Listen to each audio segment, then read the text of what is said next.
though, he is a footballing icon, one of my favourite players of all time. 78 caps for England, 87 career goals, played for West Ham, more importantly. He had a left foot that sent shivers down the spine of the opposition. Stuart Pearce is a true legend of our game. But last month, on a journey home from the US, he experienced a medical emergency mid-air when, at 33,000 feet, his heart went into overdrive. Now, thanks to the quick action of the Virgin Atlantic crew, the plane was able to make an emergency landing and Stuart was able to get the treatment he needed in time to save his life. And he joins us now alongside his wife, Carol. Good morning to both of you. Morning. Stuart, it's lovely to see you looking so well. Yeah. You're full of the joys of spring. Of course, you've got to be, haven't you? Yeah. Especially if you've had this moment that actually could have been a lot worse. Just explain a little bit about where you were. You'd been in Vegas, is that right? Had you been indulging in the typical Vegas way? Well, we went to Vegas for 5 days, done a couple of shows, done the Punk Rock Museum, as you would expect as Amazing. well. And more importantly, the rugby. We're Warrington Wolves fans, so we went out to watch Warrington versus Wigan. So they were having a big sort of show game over there to try and find one American of the fans. Super League games they took to Vegas for a profile for the rugby. Fantastic. So on the way back, just at the airport, my chest felt a little bit tight, a little bit heavy. I thought it may be a bit of indigestion or something of that nature. Got on the plane and it was just it felt as though someone was sort of sat on my chest, if you like. So after a couple of hours, I tried to sleep it off, to be honest with you. After a couple of hours, and I should have picked my word in slightly better, I said to Carol, I don't think I'm going to make Heathrow. I meant without telling the aircrew. Carol thought, he's pegged it. He's done. He's pegged it. Have you ever struggled with your heart before or had any kind of medical conditions? Nothing at all. As I say, the history of my family, nothing at all in that at all. My brothers and sisters are much older than me, they're fine. I don't drink, I don't smoke. You really look after yourself. Yeah, within reason. So, Carol, you're sitting there and obviously you know him inside out. For him to make a fuss about something physically, is that quite unusual? Yeah, very unusual. Very unusual. Other than man flu, which I know is... That knocks me off. It affects It's clearly a terribly, huge deal. it? Other than that, for him to say he's in pain, that immediately made my blood run cold because you think, OK, this is serious. Because Stuart doesn't do being ill, he doesn't do pain. Making a fuss? No, he played with a broken leg. I mean... Wow. You kind of... Yeah, so I knew it was serious when he said to me, you know, I'm not going to make Heathrow. And then, so then what's the process at that point? Because, of course, you're in the air at this point and you understand if you tell people, then there could be some ramifications. Yeah, I mean, you went and spoke with the aircrew. They were magnificent on Virgin. I've got to say, one of the stewardesses come and sat next to me and went through the procedure. They've been trained, which really, going forward, we travel a lot. So going forward, it really put my mind at ease. If you are travelling, you're in really good hands, even if you're up in the air, in the main. They looked after us, moved us forward down the aeroplane, sat us up, hooked me up to a cardiogram. An ECG machine. So they could track what your heart rate was doing. And then, so at the time, your heart rate was getting very fast, is that right? My resting heart rate was 155 upwards. Goodness me. And how did you feel at that point? Were you then short of breath as well as feeling this pressure on your chest? Just the real pressure on my chest more so. It was as though when you did breathe in, as though it wasn't sufficient for the demand, you know, slightly. But in the main, yeah, as I say, you're never sure, because I've never experienced anything like that. And I have regular checks with my union, the League Managers Association.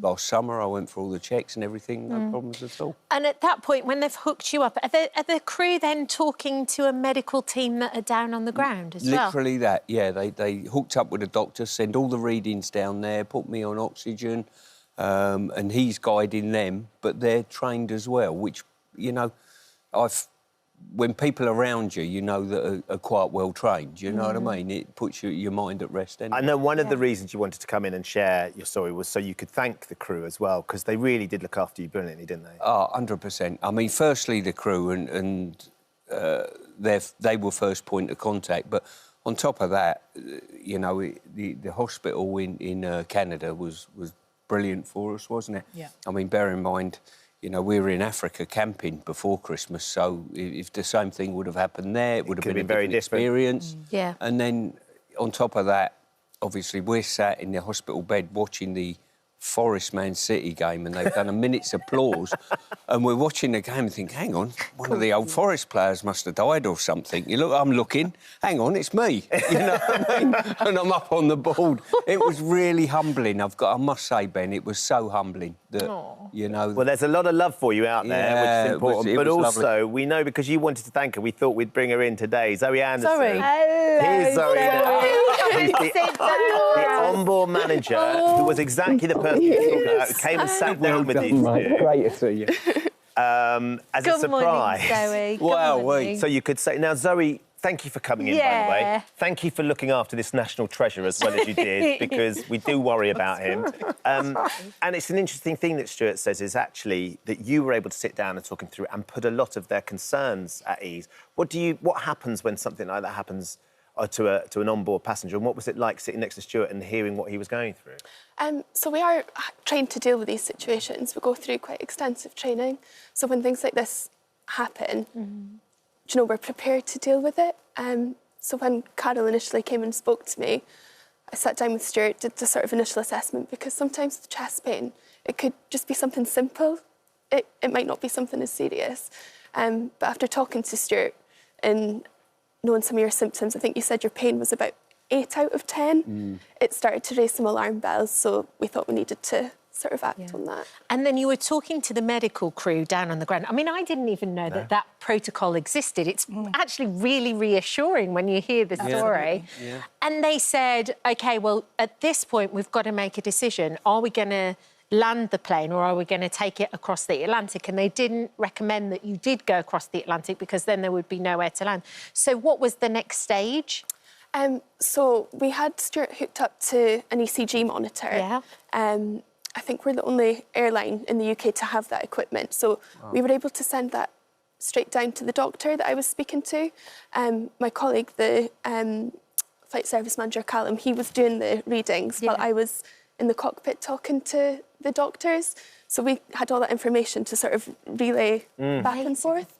And then obviously we did a few different readings. When they said that all of them were abnormal, we made the decision that we didn't want to be halfway across the Atlantic. That's a heavy decision to make, Stuart. How do you feel when the crew say, right, we're going to divert the plane, we're going to land in Canada, because there's a plane full of passengers that want to get home?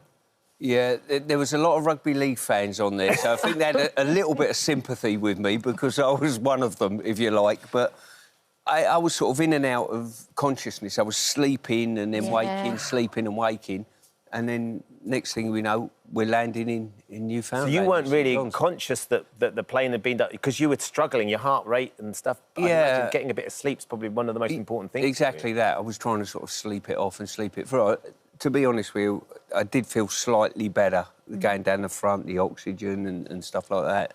Aspirin was given to me to thin the blood and stuff. But, you know, I can't speak highly enough of the crew. It's quite incredible, honestly. I always felt as though if you get ill on an aeroplane, worst place in the world to be ill, you know, but it sort of give me a newfound rest assuredness, if you like. You know? And we landed in Canada in -11. Yeah. Having come from 23 I guess degrees it was in boiling, Vegas. right? So bless Zoe, she gave us a little care package with some water and snacks and stuff and a couple of blankets as well. So Really she made sure we went up with, And I'd imagine, Zoe, as well, I mean, Stuart's a high-profile person anyway, but there's going to be people on the plane, if suddenly you're turning around and saying, we have a passenger with a medical emergency, we're going to have to divert, that can be quite scary for them as well. Of course, yeah. So it was a team effort to make sure that Stuart, first and foremost, was being looked after.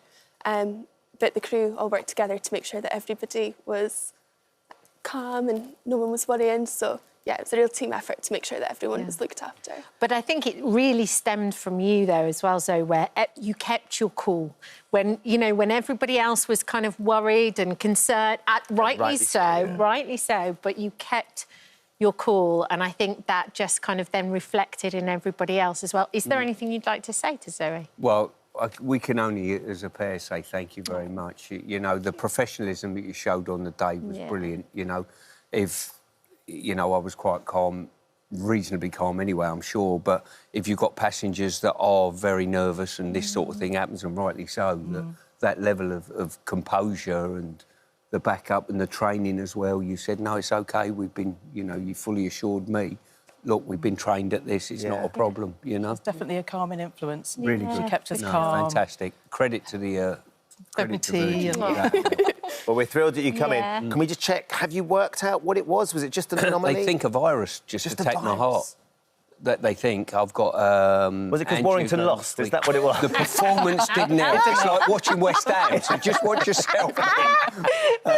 I love the ribbing. I've got angiogram this week, echo next week, so Yeah. they'll just keep on top of it, and hopefully everything will be fine going forward. We're thrilled that you can be here to share that story. And Zoe, to all the team, you did an incredible job. And it is, as Stuart and Carol were saying, so reassuring to know. Because often we'd all think, you know, we're up in the air, what have you got? But you're so brilliantly trained, and it really came to the fore. So thank you as well. Thank you. Thank you. Lovely to see you both. Pleasure, and Thank you. thanks for having Zoe on today. I mean, we Yeah, didn't it's know, fabulous. you know what I mean? It was a surprise, teary. but absolutely brilliant. Amazing. Thank you. And they've not even been married that long. This is what he's doing to her, by the way. No. Not already. Really? Yeah.